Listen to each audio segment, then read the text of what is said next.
आश्रमशाळेमध्ये काम करत असताना 5 ते 6 वर्षांपूर्वी घडलेली विचित्र घटना माझ्या डोळ्यासमोर सारखी येत होती. मी आज ती घटना आठवून आजही त्या घडलेल्या प्रत्येक क्षणांना आठवत होतो.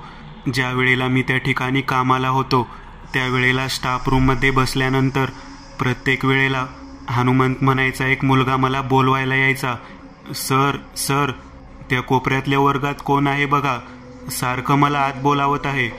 तेव्हा मी म्हणायचो, अरे हानम्या, जाऊन झोप जा, आईला रात्रीच्या वेळी त्रास देत जाऊ नकोस. माझ्यासोबत लक्ष्मण म्हणून माझा मित्र त्यावेळेला कामाला होता. आम्ही दोघेजण बिनपगारी फुलाधिकारी म्हणून आश्रमशाळेवर काम करत होतो. आमचा अजून पगार सुरू झाला नव्हता. आमच्यासोबत 2 स्वयंपाकी बायका, कामटी मदतनीस असे 4 जण राहिले असायचे. आश्रमशाळेमध्ये 24 तास ऑन ड्युटी हा सर्व भाग सुरू असायचा. प्रत्येक वेळेला हनुमान हा 11:30 वाजले की येऊन पुन्हा खिडकीत उभा राहायचा. सर सर, बघा कोपऱ्यातल्या वर्गामध्ये कोणीतरी मला बोलवत आहे. एक दिवशी लक्ष्मण माझ्याकडे पाहत म्हणाला, अरे रोजची काय किटकिट आहे, आपण जाऊन पाहायला हवं. मी त्याला म्हणालो, ते येडपट पोरगा आहे, त्याला अक्कल आहे का, काही ना काहीतरी बडबडत असतं. तेव्हा आमच्यासोबत असलेला कामटी, ज्याचं नाव नाना होतं, तो आमच्याकडे पाहत म्हणाला, ते येडं पोरगं नाही, तो खरंच बोलतोय. कोपऱ्यातल्या वर्गाकडे कधी रात्री फिरकलात का तुम्ही? तेव्हा मी म्हणालो, नाही बाबा, कधीच गेलो नाही. लक्ष्मण म्हणाला, काय जायचा प्रसंगच येत नाही, एवढी मोठी लठ्ठ शाळा आहे, बाथरूम मागच्या बाजूला आहे, संडास मागच्या बाजूला आहे, पाण्याची टाकी, सर्व साहित्य इथेच मिळतं. मग आवर्जून रात्रीच्या वेळी त्या कोपऱ्यातल्या वर्गात कशाला कोण जाईल बरं? तेव्हा नाना म्हणाला, एकदा जाऊन बघा म्हणजे कळल हनुमान तसं का बोलत आहे ते. तेव्हा मी म्हणालो, म्हणजे काय म्हणायचंय काय तुम्हाला? तेव्हा नाना म्हणाला, मी जे काय आहे ते तुम्हाला सांगितलं, बाकीचा शोध तुम्हाला घ्यायचंय ते घ्या. जर ही बातमी माझ्याकडून तुम्हाला कळाली तर उद्याच्याला गावभर बातमी पसरल. पुन्हा शाळेमध्ये कोण राहणार नाही, तुम्ही सुद्धा निघून जाताल, पोरं सुद्धा राहणार नाहीत. मग काय, आमच्या नोकरीवरती गदा येईल. म्हणून सांगतो की मी या गोष्टी जास्त विस्ताराने सांगू शकत नाही. शेवटी काय असतं, अनुभव हीच खात्री असते. तुमच्या मनात हनुमानच्या बाबतीत सारखी शंका येते ना, एकदा जाऊन तर बघा त्याच्यासोबत, त्याला कोण बोलवत आहे. तेव्हा लक्ष्मण माझ्याकडे पाहत म्हणाला, जेडे सर, एकदा आपल्याला तिकडे जावंच लागेल. तेव्हा मी त्याच्यासोबत जाऊयात म्हणून ठरवलं. हनुमंत नेहमीप्रमाणे 11:30च्या दरम्यान खिडकीजवळ आला आणि मोठ्याने ओरडू लागला, सर तुम्ही कधीच येत नाही, आज तरी नक्की या बरं का, तो बघा मला सारखं बोलवत आहे खिडकीतून. तेव्हा मी लक्ष्मणला म्हणलं, चल बरं जाऊन येऊ. आम्ही आमच्या स्टाफ रूममधून बाहेर पडलो. 11:30 वाजण्याची वेळ झालेली होती. बाहेरच्या बाजूला सूर्यवंशी म्हणून एक शिपाई होता. तो 12चे टोल वाजण्यासाठी थांबलेला होता. मी त्याच्याकडे पाहिलं. त्याला म्हणलं, बॅटरी घेऊन आमच्यासोबत कोपऱ्यातल्या वर्गाकडे चल.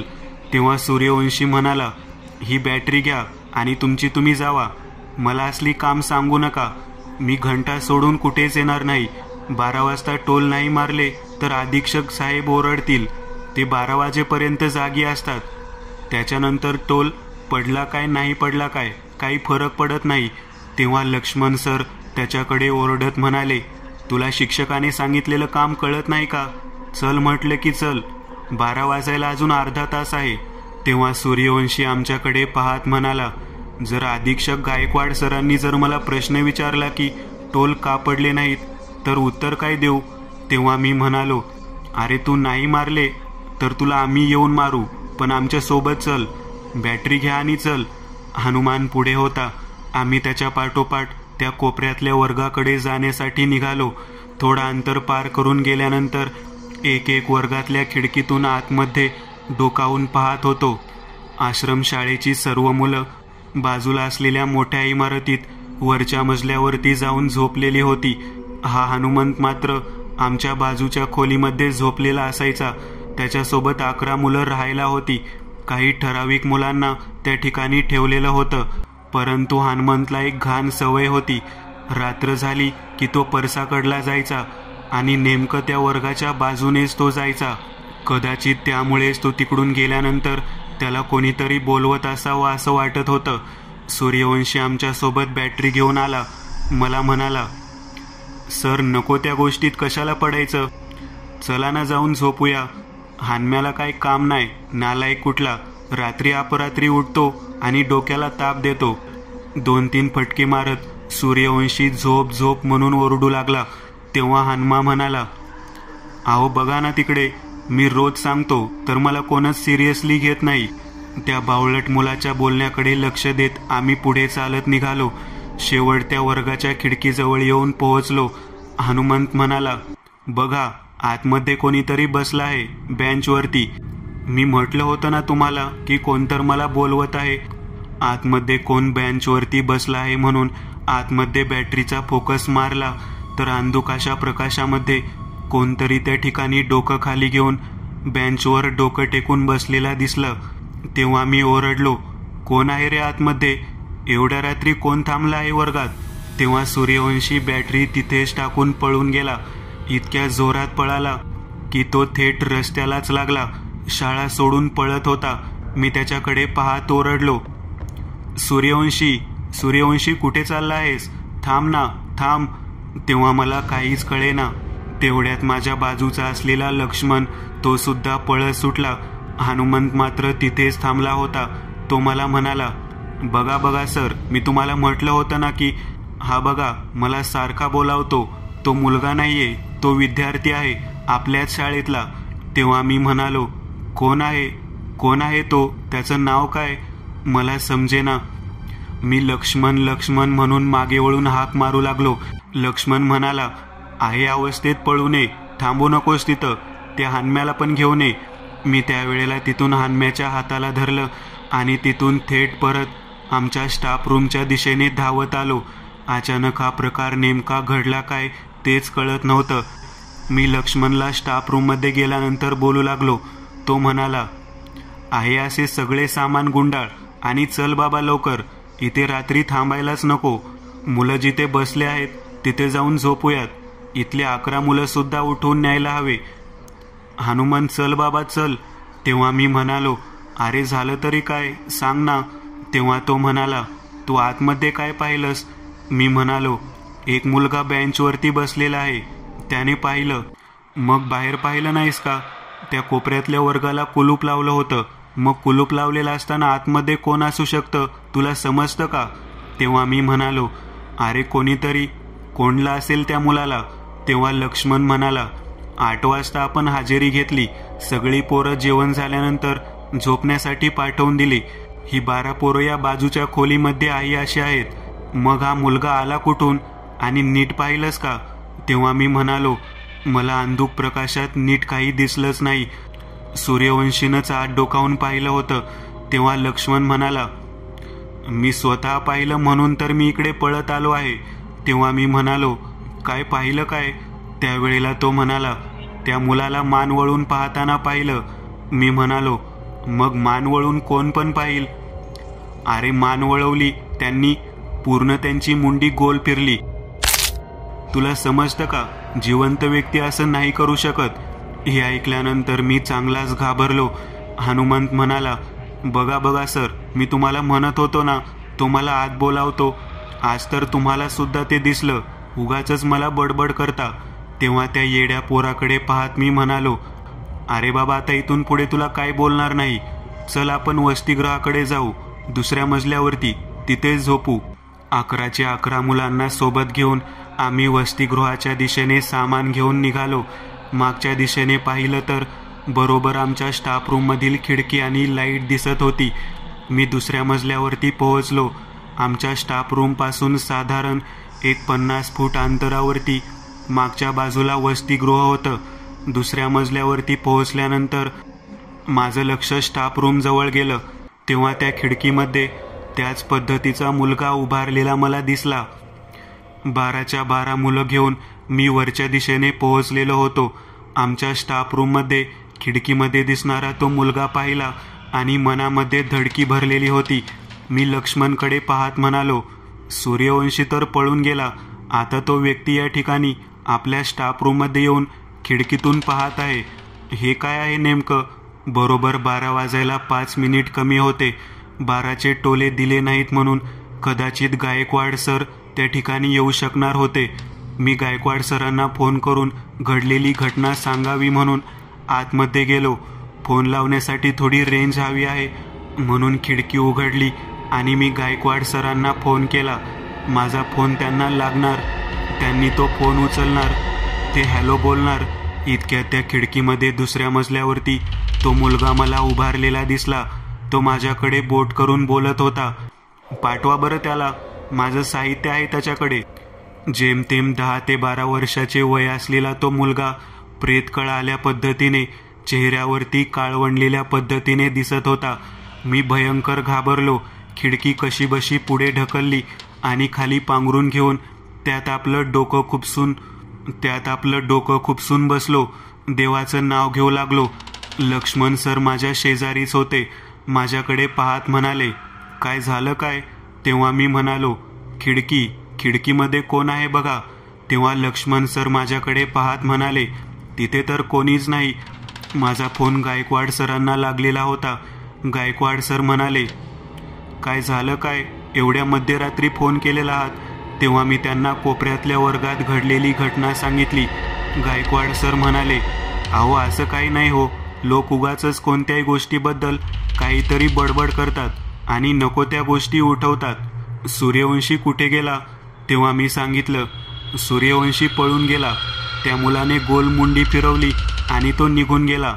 गायकवाड सर म्हणाले, त्या दरवाजाला तर कुलूप लावलेला आहे, मग तो बाहेर कसा येईल? तुम्हाला जे काही दिसत आहे ते सगळं काही भ्रम आहे. तुम्ही घाबरू नका. 12च्या 12 मुलं तुम्ही वर झोपले आहात ना या स्टाफ रूमकडे. मी तुमच्यासोबत त्या ठिकाणी येतो. गायकवाड सरांचा कॉन्फिडन्स पाहून मला जरा थोडासा धीर आला. मी लक्ष्मणकडे पाहत म्हणालो, गायकवाड सर आपल्याला स्टाफ रूममध्ये बोलवत आहेत, जायचं का? तेव्हा लक्ष्मण म्हणाला, काही गरज आहे का? गायकवाड सरांना सांग, तुम्ही तुमच्या घरी झोपा. आम्हाला इथं नीट सुरक्षित वर झोपू द्या. तेव्हा मी फोन करून त्यांना म्हटलं की आम्ही आहे या ठिकाणी झोपतो. तेव्हा सर म्हणाले, अहो स्टाफ रूममध्ये मोठं कपाट आहे, भरपूर साहित्य आहे. त्यामध्ये रात्रीतून काय घडलं तर काय करायचं? ते तर तुमच्या दोघांशिवाय सुरक्षित राहण्यासाठी दृष्टिकोनातून कोणीच नाही. तेव्हा मी लक्ष्मणला म्हणालो, शाळेचे सर्व साहित्य त्या कपाटामध्ये आहे. स्टाफ रूममध्ये कपाट आपल्या जबाबदारीवर ठेवलं आहे. काही झालं गेलं तर आपल्यावर येईल असं गायकवाड सर म्हणत आहेत. तेव्हा लक्ष्मण म्हणाला, आपण स्टाफ रूमला कुलूप लावून आलेलो आहे. काय जाणार आता तिथून? आणि एवढ्या रात्री त्या ठिकाणी येणार तरी कोण आहे? तरी सुद्धा माझ्या मनामध्ये धाकधूक लागून राहिलेली होती.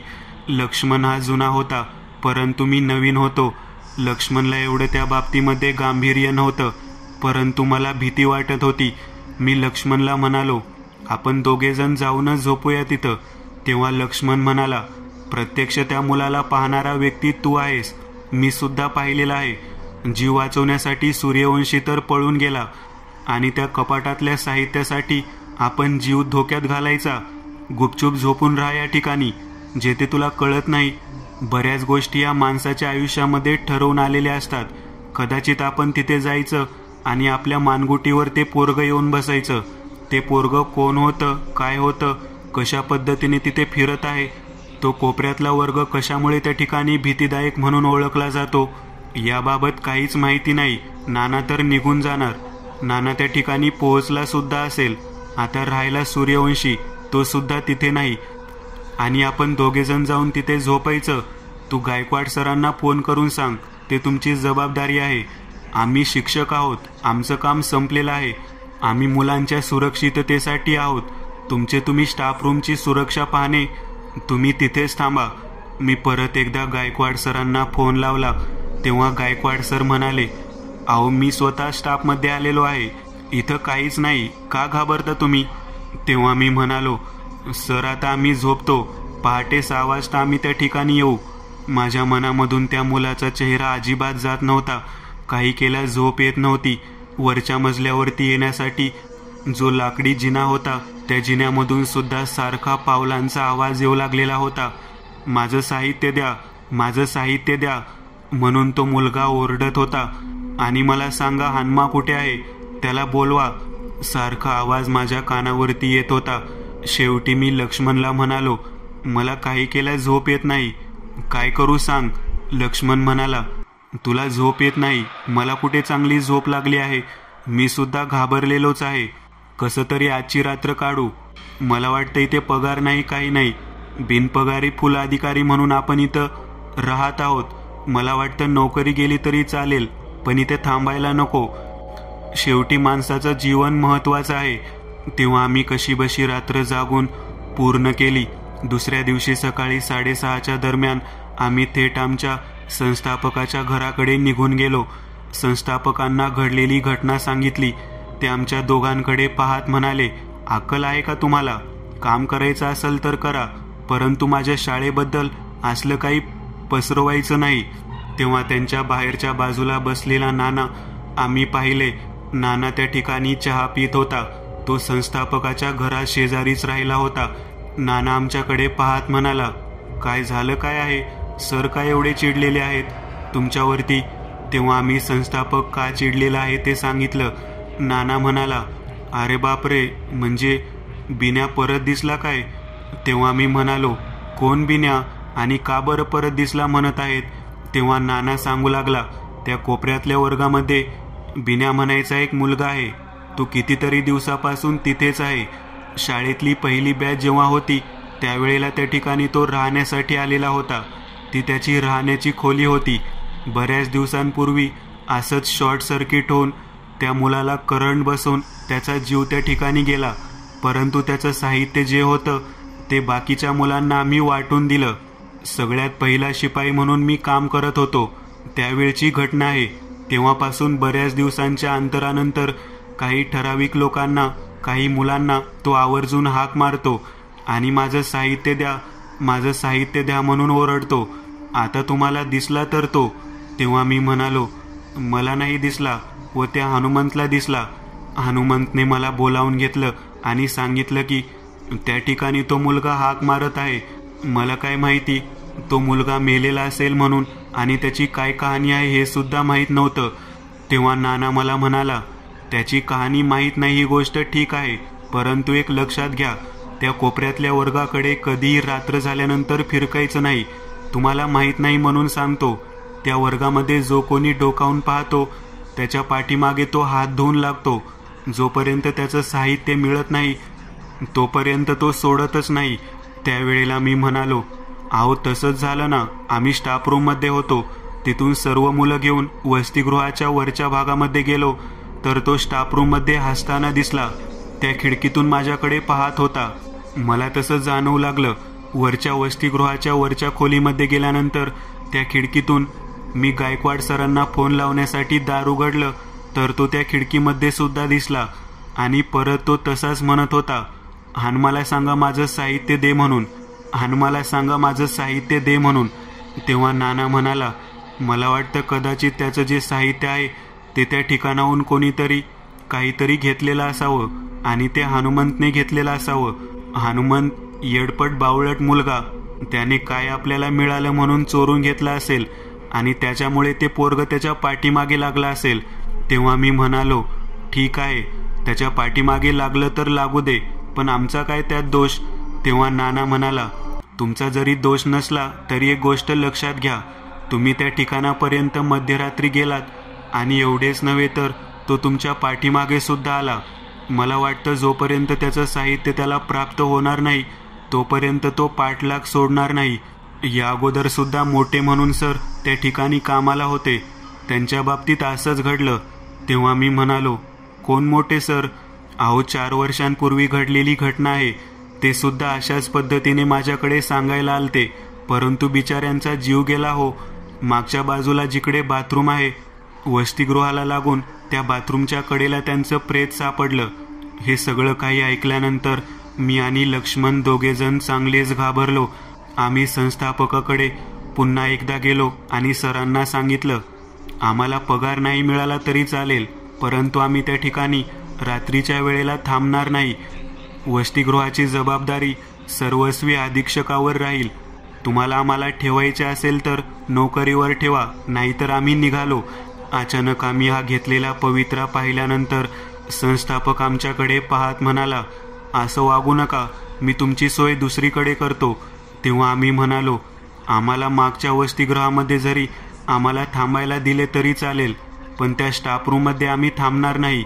तेथील साहित्य वाटल्यास तुम्ही मुलांच्या मोठ्या हॉलमध्ये कपाटामध्ये आणून ठेवा, पण आम्ही तिकडे थांबणार नाही. संस्थापक आमच्याकडे पाहत म्हणाला, बऱ्याच वर्षांपूर्वी घडलेली घटना आहे, मी तुम्हाला सांगायला विसरलो, पण आता तसं काही होणार नाही. मी त्याचा चांगला बंदोबस्त करण्याचा प्रयत्न करीन, पण तुम्ही शाळा सोडून जाऊ नका. संस्थापकाने आश्वासन दिल्यानंतर आम्ही परत शाळेवरती आलो. आमचा पूर्ण लक्ष त्या वर्गाकडेच होतं. कोपऱ्यातला वर्ग, त्याच्या पाठीमागे असणारे ते उंचच्या उंच झाड आणि तिथे सतत गर्द शाळेमध्ये असल्यामुळे असणारा वर्ग, लहान अंधार डोळ्यासमोर येत होता. बाहेरच्या बाजूला लावलेलं कुलूप ते सुद्धा दिसत होतं आणि तो मुलगा सुद्धा स्पष्ट पद्धतीने दिसत होता. सूर्यवंशी तापाने फणफणलेला आहे असे आम्हाला बातमी कळाली. त्याने त्या मुलाला पाहिल्यामुळे त्याला भीती बसलेली आहे हे सुद्धा कळाले. तेव्हा गायकवाड सर शाळेवरती आले. मुलांची हजेरी वगैरे घेऊन झाल्यानंतर आमच्याकडे पाहत म्हणाले, तुम्ही किती हो डरपोक माणसं, कशाला घाबरता तुम्ही? काही कळत नाही. बिन्या म्हणायचं पोरगं मेलं होतं, ते काही दिवसानंतर दिसते म्हणून लोकांनी उठवलं, परंतु असं काही सुद्धा नाही. तेव्हा आम्ही म्हणालो, आम्ही प्रत्यक्ष पाहिलं आहे आणि जोपर्यंत त्याचा बंदोबस्त होत नाही तोपर्यंत आम्ही या स्टाफ रूममध्ये झोपणार नाही आहोत. आम्ही मुख्य सरांना, संस्थापक अध्यक्ष यांना सांगून आलो आहे. तेव्हा गायकवाडच्या डोक्यावरती टेन्शन आलं. तो आम्हाला म्हणाला, म्हणजे आता या ठिकाणी मी झोपायचं का? माझ्या घरातील लेकरं बाळं सोडून मी इथे यायचं का? तेव्हा आम्ही म्हणालो, मग आम्ही काय करत आहोत? आमची ड्युटी नसताना आम्ही तुमची ड्युटी करतो. तुम्हाला तुमची ड्युटी करायला नको का? आमच्या दोघांमध्ये बोलणं झालं होतं. लक्ष्मण म्हणाला होता, काही झालं तरी जेदे सर, आपण अजिबात तिथे झोपायचं नाही. आमचं ठरलं. आम्ही नानाला भेटायला गेलो. नाना त्या ठिकाणी टपरीवरून शाळेच्या कोपऱ्यावरती येऊन थांबला होता. नानाला म्हणालो, ही कायमची पिढा घालवायची असेल तर काय करावे लागेल? नाना म्हणाले, संस्थापक अध्यक्ष साहेब आता थोड्या वेळातच येतील, ते तुम्हाला काही ना काहीतरी सांगतील. तेव्हा मी म्हणालो, नाना तुम्ही तर म्हणाला की सर्वत्र बातमी पसरली तर तुमची नोकरी जाईल. म्हणून नाना म्हणाले, ती बातमी काही ठराविक लोकांपुरतीच मर्यादित होती, परंतु आता ते मुलगा प्रत्यक्ष सगळ्यांना दिसत आहे. मला वाटते या गोष्टीच्या पाठीमागे काहीतरी रहस्य दडलेलं आहे. त्याचे साहित्य जर त्याला दिलं तर मला वाटतं की तो दिसेनासा होईल, परंतु ते साहित्य तर ते हानम्याकडे आहे. आपण त्या हानम्याला बोलवून घ्यायला हवं. आम्ही हनुमंताला वर्गातून बोलावून घेतलं. हनुमंतकडे पाहत म्हणालो, त्या वर्गातून तू कोणतं साहित्य बाहेर काढून आणलं होतंस म्हणून तो मुलगा तुला आत बोलवत आहे. तेव्हा हनुमंत म्हणाला, तिथे कंपास होता. त्या कंपासामध्ये बरंच साहित्य होतं. एक छोटंसं गळ्यात घालायचं पदक होतं, ते मी माझ्याकडे ठेवलं आहे. छोटासा बदाम असलेल्या आकाराचे पदक मी नीट पाहिलं. हनुमंतनेही ते दाखवलं. त्या पदकामध्ये एक लहान मुलाचा फोटो आणि त्याच्या आईचा फोटो होता. ते पाहिल्यानंतर मी हनुमंतला म्हणालो, हा फोटो कोणाचा आहे? तो म्हणाला, त्या मुलाचाच फोटो आणि त्याच्या आईचा फोटो आहे. तेव्हा हनुमंतच्या मुस्काटात मारत लक्ष्मण सर त्याला म्हणाले, अक्कल आहे का तुला? त्या मुलाची आठवण आहे ती. त्याची आई आणि त्याचा फोटो त्या ठिकाणी आहे. त्या मुलाचा जीव गेला आहे आणि तू त्याची वस्तू चोरून आणलीस. तेव्हा हनुमंत घाबरून रडू लागला. मला कुठे माहीत आहे की त्याचा जीव गेला आहे. एकदा संध्याकाळच्या वेळेला मी त्या ठिकाणी जेवण झाल्यानंतर परसाकडे जायला निघालो होतो. तेव्हा खिडकीमध्ये तो मुलगा मला दिसला. मी खिडकीतून पाहिल्यावर तो अभ्यास करत होता. खिडकीच्या कडेच्या असलेल्या बेंचवरती त्याचा कंपास पेटी ठेवली होती. तो डोकं खाली घालून बसलेला होता. तेव्हा मी अलगद त्याची कंपास पेटी उचलली आणि त्यातील सर्व साहित्य घेतलं. मी तसंच ते साहित्य लपून माझ्या खोलीवरती आलो. तेव्हा लक्ष्मण सरांनी हनुमंतला सांगितलं की त्याचा कंपास, ते साहित्य सगळंच्या सगळं आजच्या मध्यरात्री तुला तिथे ठेवावं लागेल. तोच मुलगा जेव्हा दिसेल, जो तुला बोलवेल, त्यावेळेला तुला ठेवावे लागेल. तेव्हा हनुमंत म्हणाला, नाही नाही, मी नाही ठेवणार. तुमचे तुम्ही जाऊन ठेवा, मला भीती वाटत आहे. तेव्हा मी त्याच्याकडे पाहत म्हणालो, आम्ही तुझ्यासोबत येऊ. त्यावेळेला हनुमान त्या गोष्टीला तयार नसताना सुद्धा आम्ही त्याला बळजबरी घोड्यावर बसून तयार केलं. नाना आमच्या सोबत होते. नाना आमच्याकडे पाहत म्हणाले, त्या मुलाला त्याचं साहित्य मिळाल्यानंतर मला वाटतं की तो मुलगा तिथून शांततेने निघून जाईल. तेव्हा आम्ही 11:30 कधी वाजतात त्याची वाट पाहत होतो. हनुमान पुन्हा एकदा बाहेर बसलेला होता. त्याच्याकडे पाहून तो मुलगा मोठ्याने ओरडू लागला, हे माझं साहित्य दे, हनुम्या माझं साहित्य दे. इतके दिवस एक साधा मुलगा आपल्याला हाक मारत आहे असं वाटत होतं, परंतु आता प्रत्यक्ष ते भूत आहे म्हटल्यानंतर हनुम्याच्या पायाखालची जमीन सरकली.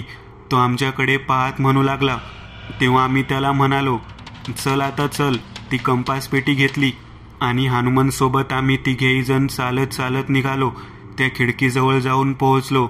ज्या बेंचवरती बसून तो डोकं टेकून झोपलेला होता त्या ठिकाणी आहे असं कंपास ठेवला आणि हनुमंतला मागे खेचत आम्ही म्हणालो, चल आता.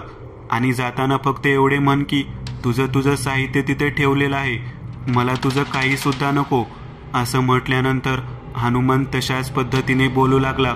एका क्षणात त्या खिडकीच्या बाहेर आलेला तो मुलगा आम्ही पाहिला आणि आम्ही घाबरून पळत सुटलो. हनुमान सुद्धा पळत सुटला. तेव्हा तो आमच्या समोर येऊन उभारला. पळण्यासाठी कोणती जागा राहिलेली नव्हती.